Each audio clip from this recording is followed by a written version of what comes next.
హైదరాబాద్ కొన్ని మినిట్స్ లో హైదరాబాద్ చేరుకుంటున్నారు. ఆల్రెడీ అక్కడి నుంచి బయలుదేరారని చెప్పి తెలిసింది. సో ఇక్కడ ఫలక్నామాలో ఇక్కడ బస చేసిన తర్వాత కొన్ని గంటల రెస్ట్ తీసుకుని ఇక్కడ నుంచి ఉప్పల్ స్టేడియంకి బయలుదేరతారు. మనము అక్కడ ఆర్జే ఎయిర్పోర్ట్ నుంచి ఇక్కడ దాకా ఫలక్నామా దాకా మొత్తం బందోబస్తు ఏర్పాటు చేయడం జరిగింది.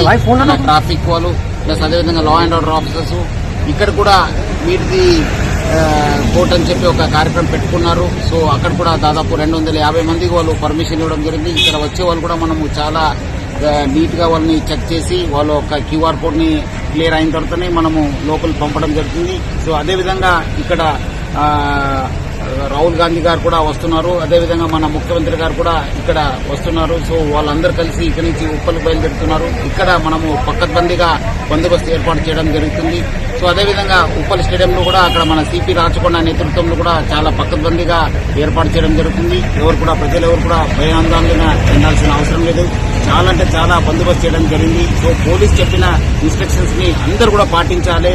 మనకు పోలీసుకు రాష్ట్ర ప్రభుత్వం కూడా అందరూ కూడా సహకరించి ఈ ఒక్క మెస్సీ ఎందుకంటే చాలా లెజెండ్ ప్లేయరు అనే ఇక్కడ వచ్చే ఒక హైదరాబాద్ కార్యక్రమాన్ని అందరూ కూడా కలిసి విజయవంతం చేయాలని చెప్పి నేను కోరుతున్నాను. సార్ ఎంతసేపు వరకు ఉండొచ్చు సార్? వాళ్ళు ఎన్ని అవర్స్ వరకు ఉండొచ్చు? ఇక్కడ 4:30 దాకా వస్తారు. 4:30 దాకా వస్తారు. ఇక్కడ నుంచి మళ్ళీ ఎప్పుడు లెఫ్ట్ అవుతారు సార్ స్టేడియం? 6 o'clock. సార్ కోల్కతాలో మ్యాచ్ కి అంతరాయం జరిగింది సార్, కొంచెం ఇబ్బంది. ఇక్కడ మాత్రం చాలా పక్కబందిగా మన డీజీ గారు కూడా అక్కడ ఇప్పుడే విజిట్ చేసి ఇక్కడ రావడం జరిగింది. అక్కడ కూడా మన సిపి రాచకొండ గారు ఉన్నారు.